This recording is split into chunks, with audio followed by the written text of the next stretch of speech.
Hello everyone, welcome to our channel. आज हम chemistry का एक न्यू चैप्टर स्टार्ट कर रहे हैं। ठीक है, क्लास 10th केमिस्ट्री का केमिकल रिएक्शंस एंड इक्वेशंस। ठीक, तो आज हम देखेंगे, इंट्रोडक्टरी लेक्चर ही होगा ये कि केमिकल रिएक्शंस क्या होती है। ठीक है, फिर केमिकल इक्वेशन क्या होता है। ठीक, मतलब ये कि केमिकल रिएक्शन को ही रिप्रेजेंट करने का तरीका होता है केमिकल इक्वेशन। केमिकल इक्वेशन और केमिकल रिएक्शन अलग अलग नहीं है। ठीक है, एक ही बात है।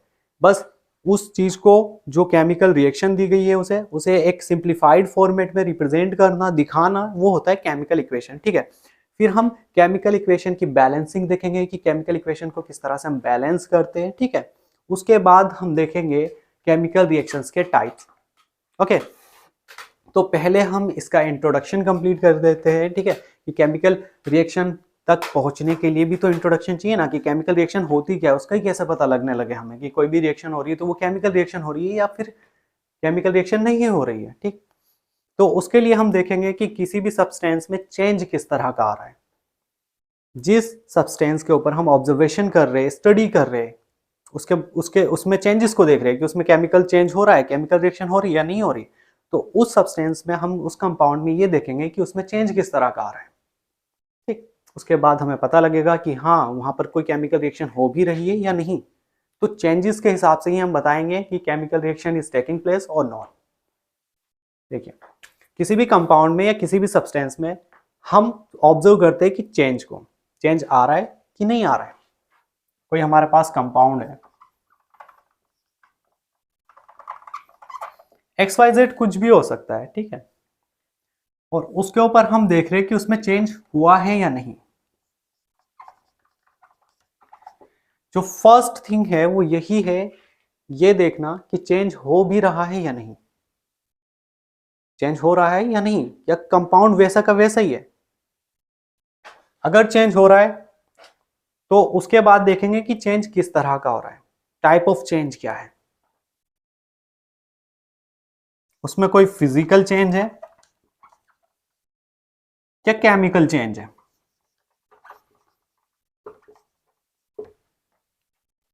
सबसे पहले हम ऑब्जर्व करेंगे कि किसी कंपाउंड में या सब्सटेंस में चेंज हो भी रहा है या नहीं।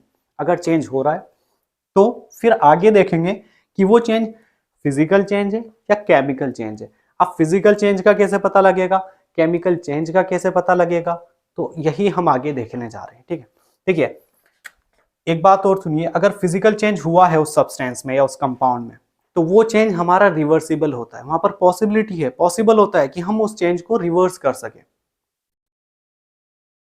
ये जो चेंज होगा फिजिकल, ये रिवर्सिबल होता है। कैसा होता है? रिवर्सिबल। मतलब ये कि जो आपको एक ऑब्जर्वेशन करिए, मान लीजिए आपके पास आइस है। ठीक है, आइस मेल्ट हो जाता है, वो बन जाता है वाटर। चेंज हुआ है वहां पर। क्यों? क्योंकि जो आइस था वो हमारे पास, अगर हम उसे फिजिकली वैसे भी देखें, उसका स्ट्रक्चर ना देखते हुए या उसका मॉलिक्यूलर जो उसका फॉर्मेशन है वो ना देखते हुए, उसके फिजिकली वैसे भी देखें नेक्ड आइस से, तो आइस कैसा लगता है हमें? सॉलिड है, कि भाई सॉलिड है, दिख रहा है कुछ। ठीक है, उसके बाद जब वो मेल्ट हो जाएगा, लिक्विड में कन्वर्ट हो जाएगा वाटर में, तो वो क्या दिखेगा हमें? लिक्विड। तो चेंज हुआ है यहाँ पर, लेकिन वो ऐसा चेंज है जिसे हम रिवर्स कर सकते हैं। आप फ्रीज करा दीजिए वाटर को, आइस बन जाएगा। ठीक है, अब वो फिजिकल चेंज ही क्यों है? देखिए, आपने आइस का जो फॉर्मूला पढ़ा है वो क्या पढ़ा है?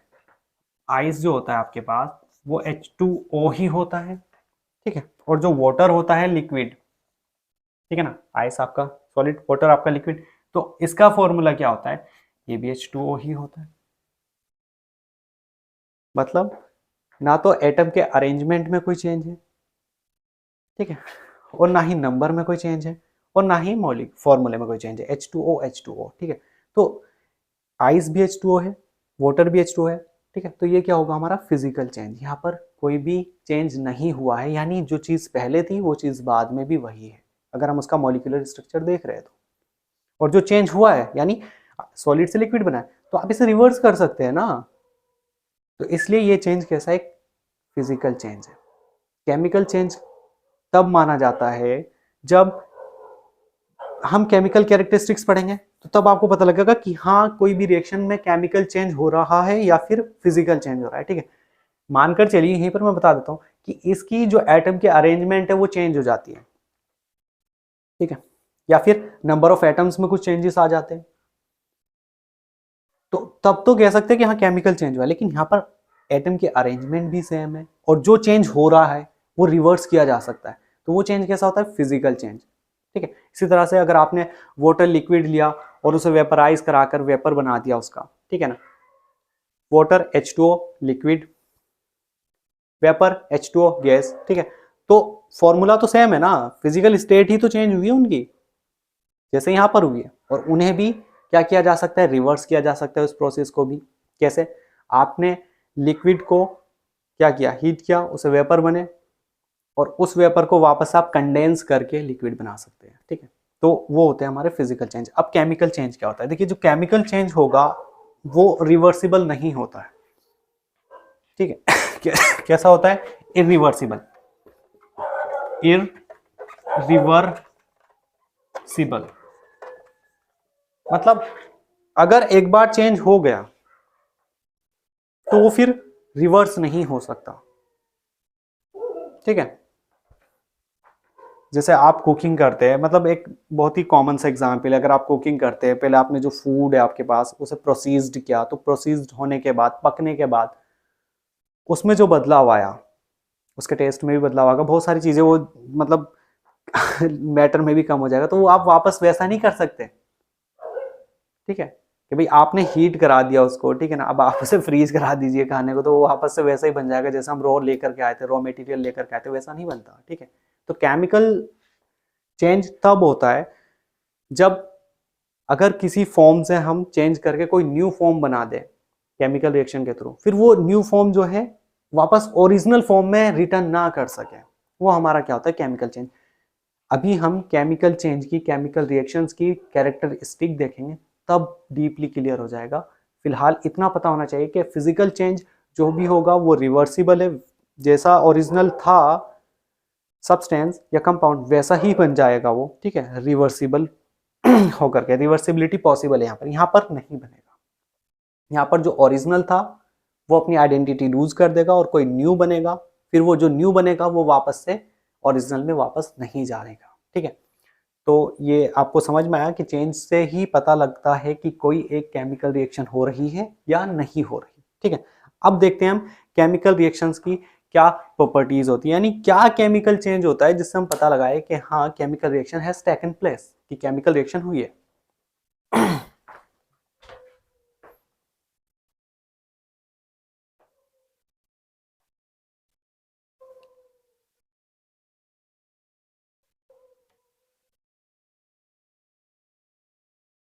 देखिए केमिकल रिएक्शन की कुछ कैरेक्टरिस्टिक होती है, कुछ प्रॉपर्टीज होती है कि हाँ केमिकल रिएक्शन हुई है, उनसे ही पता लगेगा हमें।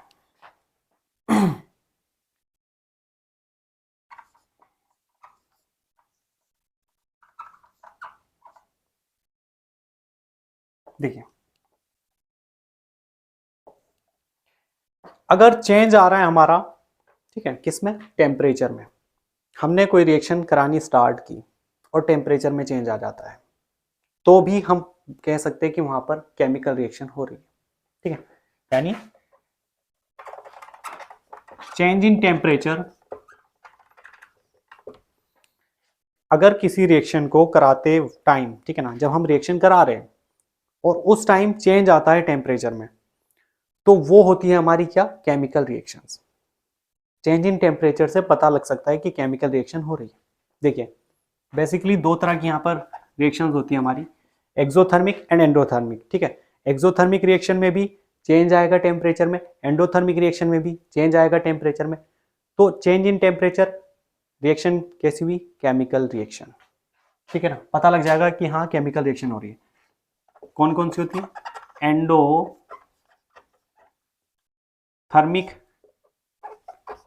एक्सोथर्मिक, ठीक। तो चेंज इन टेम्परेचर से पता लग जाएगा कि हाँ रिएक्शन हुई है, और जो रिएक्शन हुई है वो केमिकल रिएक्शन है। क्यों? क्योंकि वहां पर चेंज जो है केमिकल चेंज हो रहा है। एंडोथर्मिक में हम जब रिएक्शन को कराना स्टार्ट करेंगे तो उसे टेम्परेचर देंगे, यानी हीट देंगे, टेम्परेचर को रेज करेंगे स्टार्टिंग में रिएक्शन के, और at the end of the reaction क्या होगा, देखिए स्टार्टिंग में हमने टेम्परेचर रेज किया, बढ़ाया, हीट दी रिएक्शन कराने से पहले, और रिएक्शन होने के बाद हमें वहां पर अगर हम टेम्परेचर को मेजर करते हैं तो टेम्परेचर लो हो जाएगा, यानी हीट नहीं मिलेगी, यानी जो हीट हमने दी वो हीट उस रिएक्शन को प्रोसीड कराने में, उस रिएक्शन को कराने में क्या हो गई, खप गई, ठीक है ना, यूज्ड हो गई। एक्सोथर्मिक आपने सिर्फ क्या करानी है, रिएक्शन स्टार्ट करानी है, ठीक है, और रिएक्शन स्टार्ट जब रिएक्टेंट्स कर देंगे और बाद में जो फाइनल प्रोडक्ट मिलेगा हमें, उसके साथ साथ हमें हीट भी मिलेगी, यानी स्टार्टिंग में हम टेम्परेचर मेजर करेंगे तो कम होगा, जब रिएक्शन हो चुकी होगी या हो रही होगी उस टाइम टेम्परेचर अपने आप ही रेज हो जाएगा, ठीक। अब देखिए चेंज इन टेम्परेचर से पता लग जाएगा कि हाँ भाई केमिकल चेंज हुआ है, केमिकल रिएक्शन हो रही है। फिर इवोल्यूशन ऑफ अ गैस, अगर कोई गैस हमारी इवॉल्व हो रही है, हमने कोई रिएक्शन करानी स्टार्ट की और वहां हमें कोई गैस इवॉल्व होती हुई दिख रही है, तो साफ साफ इंडिकेशन है कि केमिकल चेंज हुआ है, केमिकल रिएक्शन हो रही है, ठीक है। Evolution of a gas, mostly हमारा जो सिलेबस है 10th तक, वहां पर कौन कौन सी गैसेस इवॉल्व होती है हमें देखेंगे, H2 हाइड्रोजन निकलेगी, कार्बन डाइऑक्साइड निकलेगी, कुछ रिएक्शंस में H2 निकलेगी, कुछ रिएक्शंस में कार्बन डाइऑक्साइड निकलेगी, ठीक है। कहीं कहीं आपको Cl2 भी देखने के लिए मिलेगी कि Cl2 भी निकल रही है, इवॉल्व हो रही है, ठीक है। सल्फर डाइऑक्साइड, नाइट्रोजन की ऑक्साइड्स होती है वो भी निकलती है, ठीक है। लेकिन अभी समझने की बात यह है कि अगर ये गैसेस इवॉल्व हो रही है, निकल रही है, तो वहां पर हमें साफ साफ पता लग रहा है कि केमिकल चेंज हो रहा है और chemical reaction has taken place. Change in temperature से पता लगेगा, इवोल्यूशन ऑफ अ गैस से पता लगेगा, ठीक है। अगर फॉर्मेशन हो, फॉर्मेशन ऑफ प्रिसिपिटेट, ठीक है ना, फॉर्मेशन ऑफ पीपीटी, जिसे शॉर्ट फॉर्म में पीपीटी, प्रिसिपिटेट। सिर्फ इतना समझिए, हमने रिएक्टेंट्स लिए लिक्विड फॉर्म में, ठीक है, उनकी रिएक्शन कराई, उनकी रिएक्शन स्टार्टिंग में हम करा रहे हैं जिस बीकर में, वहां पर 2 लिक्विड पड़े हैं, ठीक है, यानी हमने ऐड किए रिएक्टेंट। अब उनकी रिएक्शन स्टार्ट हो गई, जब उनकी रिएक्शन खत्म हो जाएगी यानी कंप्लीट हो जाएगी, तो हमें जो हमने बीकर लिया था उसमें लिक्विड डाले थे दोनों, रिएक्शन के एंड में सॉलिड फॉर्म में मिलेगा कुछ ना कुछ, जो प्रोडक्ट होगा वो हमें किस फॉर्म में मिल रहा, सॉलिड फॉर्म में। हो सकता हो सॉल्यूबल हो सॉल्यूशन में, हो सकता हो सॉल्यूबल ना हो, अलग ही दिखे हमें क्रिस्टल, ठीक है ना, नीचे पड़े हुए। तो क्या मिलेगा हमें, लिक्विड लिक्विड से सॉलिड मिल गया, यानी चेंज आ गया कहीं ना कहीं। तो फॉर्मेशन हो गई किसकी, प्रेसिपिटेट की। तो किस तरह का चेंज होगा, ये भी हमारा क्या चेंज होगा, केमिकल चेंज। क्यों केमिकल चेंज है, मैंने पहले ही बताया, फिजिकल चेंज रिवर्सिबल होता है, केमिकल चेंज इरिवर्सिबल होता है। मतलब केमिकल चेंज अगर हो गया तो हम उसे वापस वैसा नहीं कर सकते जैसा था। भाई गैस इवॉल्व हो गई बीकर में से, हमने रिएक्शन स्टार्ट कराई और गैस इवॉल्व हो गई, भाई गैस इवॉल्व हो गई तो अब क्या गैस को कहीं से पकड़ कर लेकर आएंगे कि भाई हमें रिएक्शन जो है रिवर्स करानी, होगा ही नहीं, पॉसिबल ही नहीं है, ठीक है। तो इसलिए chemical reaction is taken place. हमने हीट दे दी किसी एंडोथर्मिक रिएक्शन में, मैंने क्या किया, हीट देते हैं एंडोथर्मिक रिएक्शन में, अभी एक को डिटेल में भी बताऊंगा मैं, ठीक है ना, विद एग्जांपल। एंडोथर्मिक रिएक्शन में मैंने क्या किया, हीट दी, सुनिए,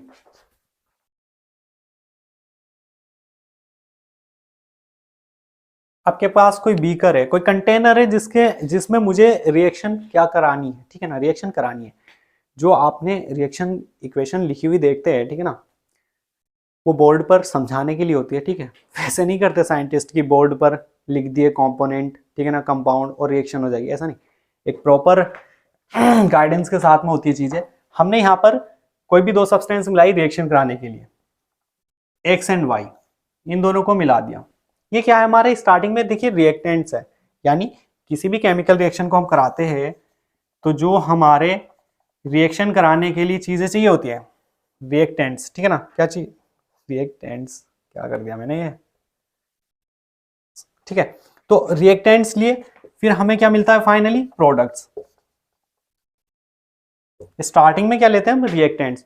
अब रिएक्टेंट्स कितने भी हो सकते हैं, एक भी हो सकता है, ठीक है, 2 भी हो सकते हैं, 2 से ज्यादा भी हो सकते हैं, आपको देखने के लिए मिलेंगे, आप ही के सिलेबस में मिलेंगे, ठीक है ना।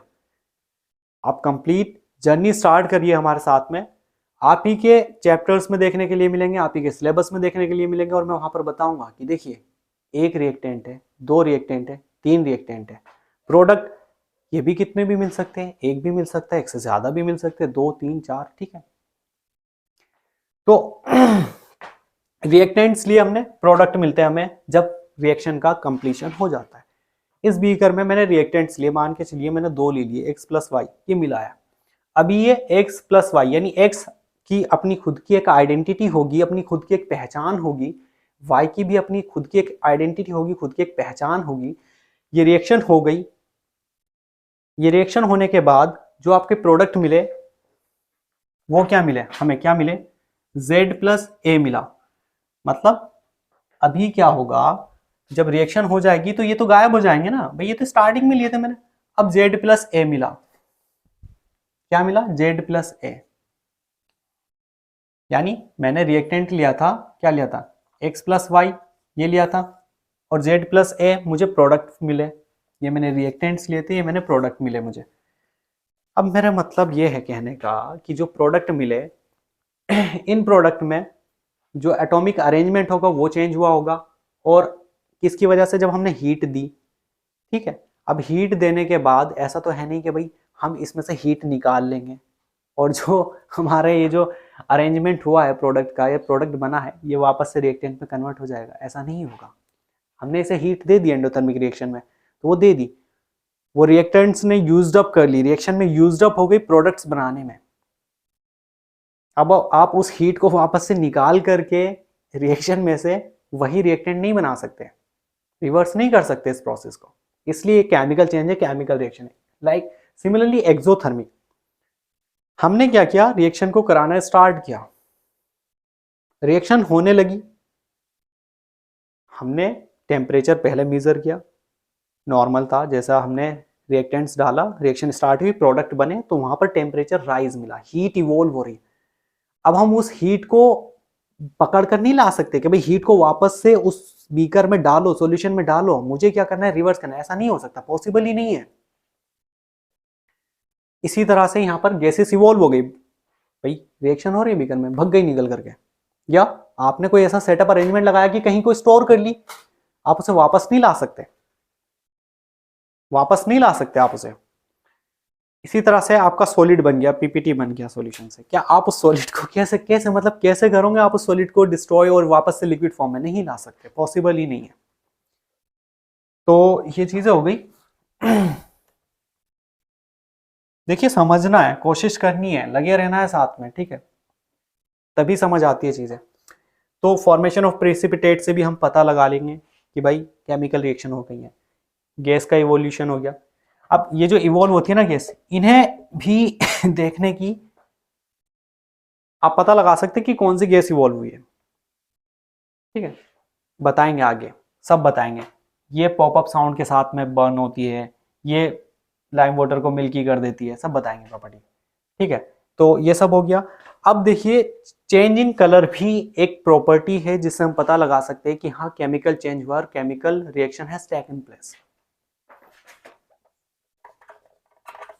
चेंज इन कलर मतलब जो आप रिएक्टेंट्स ले रहे हैं, एक्स और वाई रिएक्टेंट लिया था, मानकर चलिए इनमें से एक्स का कोई एक पर्टिकुलर कलर है,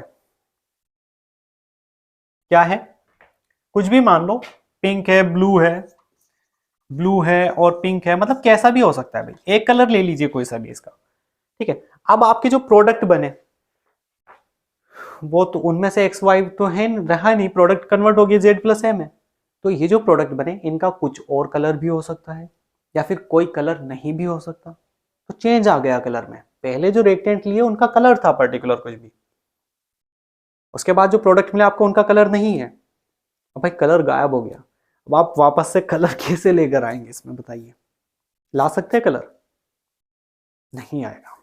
तो इस तरह से हमें पता लगेगा कि हाँ केमिकल रिएक्शन हो रही है। देखिए चेंज इन स्टेट भी एक क्राइटेरिया होता है जिससे हम पता लगा सकते हैं केमिकल रिएक्शन हुई है, ठीक है। क्या चेंज इन स्टेट मतलब सॉलिड से लिक्विड होना, लिक्विड से गैसेस होना, ये भी एक क्राइटेरिया होता है ये बताने का कि केमिकल चेंज हुआ है, chemical reaction has taken place. आप सोच रहे होंगे कि फिजिकल चेंज में भी तो स्टेट में चेंज हो रहा था। जो आइस है उससे वाटर बन रहा था लिक्विड, आइस सॉलिड है, लिक्विड वाटर है, लेकिन वहां पर गौर करने वाली बात ये थी कि जो फॉर्मूला था इसका वो भी H2O था आइस में, वाटर में भी H2O था।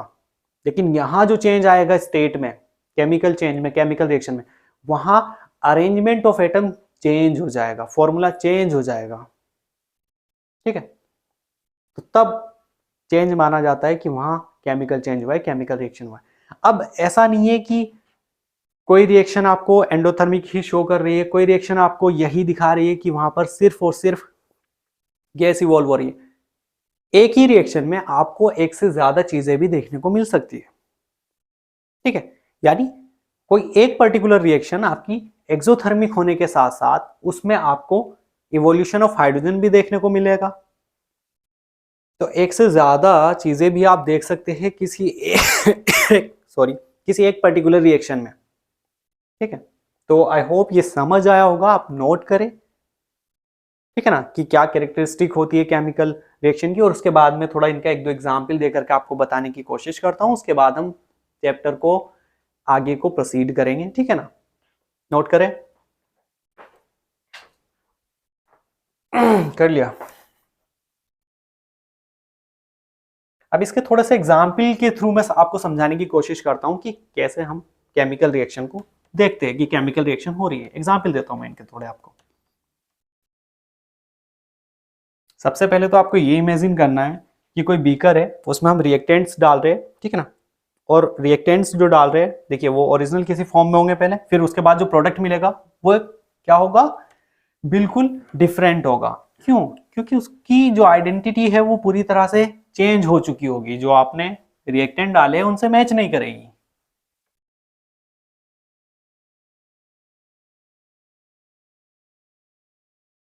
चलिए आपको मैं बताता हूं कि इवोल्यूशन ऑफ गैस किस तरह से होता है। मैंने क्या बताया कि एक क्राइटेरिया है evolution of gas, evolution of gas. चलिए H2 का बता देता हूं कि किसी रिएक्शन में H2 निकल रही तो कैसे होगी। देखिए आपको ये देखने के लिए भी मिलेगी, एसिड बेसिस एंड सॉल्ट्स में भी ये रिएक्शन आपको देखने के लिए मिलेगी, मेटल एंड नॉन मेटल्स में भी देखने के लिए मिलेगी, और यहां भी देखने के लिए मिल रही है। आपका कोई मेटल है, मान लो जिंक है आपके पास, वो रिएक्ट करने लग रहा है H2SO4 सल्फ्यूरिक एसिड के साथ में। एक बात और ध्यान रखिए, जब आप एसिड के साथ में रिएक्शन कराएंगे तो आप मोस्टली एसिड को डाइल्यूट फॉर्म में लेंगे। कुछ एक्सेप्शन होते हैं जहां पर हमें कॉन्सेंट्रेटेड फॉर्म में भी लेना पड़ता है, लेकिन आप डाइल्यूट फॉर्म में लेंगे। डाइल्यूट का मतलब क्या होता है, देखिए जो H2SO4 है आपका, ये एक्वस है। एक्वस का मतलब ये होता है कि आपका जो H2SO4 यानी सल्फ्यूरिक एसिड है, आपने उसे वाटर में मिला रखा है, ठीक है ना। यानी यहां पर एक्वस में अगर H2SO4 लिखा है तो यहां पर सिर्फ आप H2SO4 को नहीं इमेजिन करेंगे, आप यहां पर यह भी इमेजिन करेंगे कि हाँ यहां पर H2SO4 तो है ही, इसके साथ साथ वाटर भी है। और अगर मैं इस पर्टिकुलर सल्फ्यूरिक एसिड का जो एक्वस सॉल्यूशन है डाइल्यूट बोल रहा हूं, तो वाटर का अमाउंट इसमें ज्यादा है। कॉन्सेंट्रेटेड बोल रहा हूं तो H2SO4 का अमाउंट इसमें ज्यादा है। ये थोड़ा सा आपको सोचना पड़ेगा, ठीक है। अब यहां पर जिंक की रिएक्शन हो रही है H2SO4 के साथ में, तो जब जिंक की रिएक्शन H2SO4 के साथ में हो रही है तो हम जानते हैं कि जो जिंक है ये ज्यादा रिएक्टिव है। रिएक्टिविटी सीरीज ऑफ मेटल्स आपको देखने के लिए मिलेगी, ठीक है। Metals and non metals chapter में वहां पर आपको देखने के लिए मिलेगा कि जो जिंक है वो हाइड्रोजन से ज्यादा रिएक्टिव होता है, तो हाइड्रोजन को बाहर निकाल देगा इस रिएक्शन से। इसका मैकेनिज्म भी मैंने कराया है, ठीक है ना, एसिड बेसिस एंड सॉल्ट्स में। आप उस चैप्टर को भी कंप्लीट देखें तो आपको पता लगेगा कि हाइड्रोजन को किस तरह से निकालता है, और बहुत आसानी से आपको ये समझ आ जाएगा।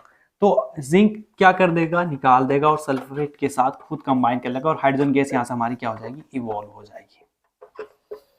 क्या हो जाएगी, इवॉल्व हो जाएगी गैस यहाँ से, ठीक है। तो जब ये इवॉल्व हो गई, अब ये निकल करके भाग गई बीकर में से। भाई रिएक्शन तो बीकर में हो रही ना, ये मैंने दोनों चीजें तो बीकर में डाली है ना किसी, और वहां पर हाइड्रोजन बनी तो ये निकल गई।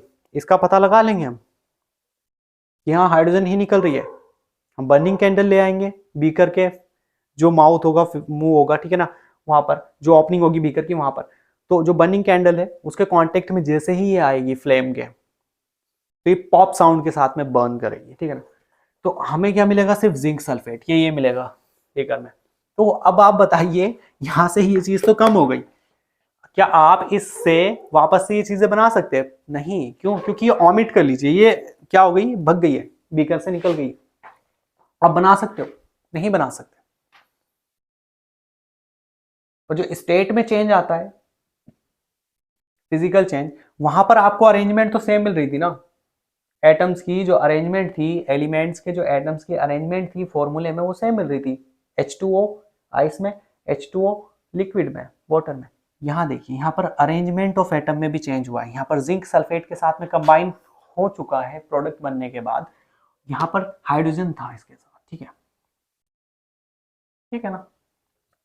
तो इवोल्यूशन ऑफ गैस से समझ आया। अब थोड़ा सा एक दो एग्जांपल और दे देता हूं, जिससे आपका मोर क्लियर हो जाए कि हाँ केमिकल चेंज हो रहा है, केमिकल रिएक्शन हो रही है।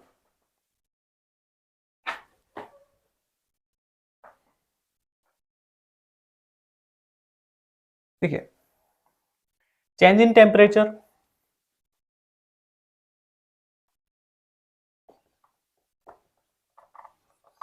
बता ही चुका हूं, चेंज इन टेम्परेचर के बेसिस पर आपको एंडोथर्मिक और एक्सोथर्मिक, देखिए एंडोथर्मिक, एक्सोथर्मिक,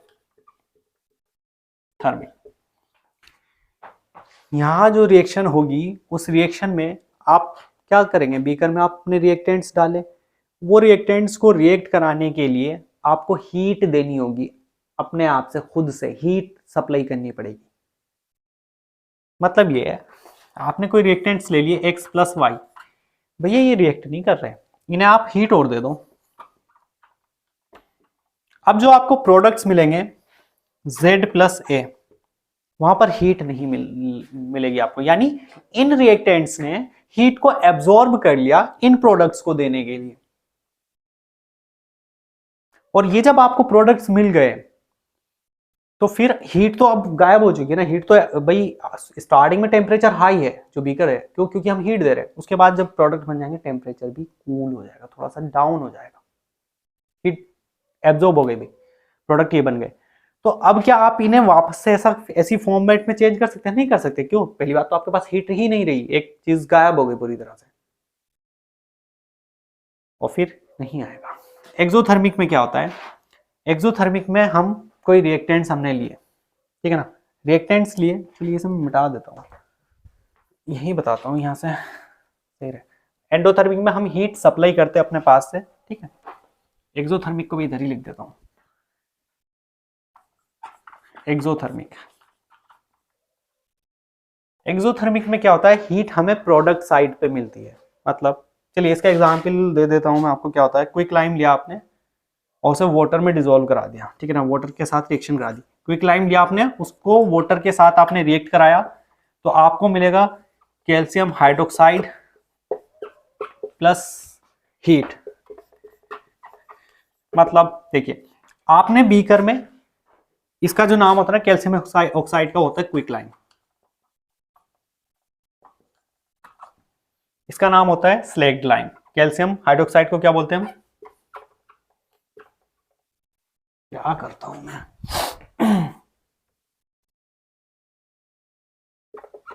स्लैग्ड लाइम। देखिए आपने रिएक्टेंट्स लिए, इन रिएक्टेंट्स को जैसे ही आपने मिलाया, है ना, मतलब पानी में आपने क्विक लाइम को डाला, तो रिएक्शन होनी स्टार्ट हो जाएगी, स्लैग्ड लाइम मिलेगा। और इस रिएक्शन में आपको देखने के लिए मिलेगा, जब आप मिला रहे, आपने कोई हीट नहीं दी है ना, हीट इवॉल्व होती हुई नजर आएगी, हीट दिखेगी आपको कि हाँ भी हीट अप हो रहा है सिस्टम, जो बीकर है वो गर्म हो गया, ठीक है। और कुछ टाइम के बाद जब ये रिएक्शन कंप्लीट हो जाएगी, क्या होगा, हीट मतलब लूज ही हो जाएगी सराउंडिंग में को, तो क्या आप इससे वापस से बना सकते हैं? ये ऐसा चेंज हो गया जो रिवर्स नहीं किया जा सकता, यानी पानी को और क्विक लाइम को अलग नहीं कर सकते आप वापस से इस प्रोडक्ट से, ठीक है। तो ये भी क्या एग्जाम्पल हो गया आपका केमिकल चेंज का, केमिकल रिएक्शन का।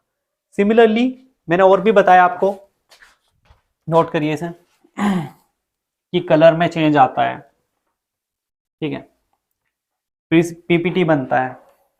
तो फॉर्मेशन ऑफ पीपीटी देख लेते एक बार।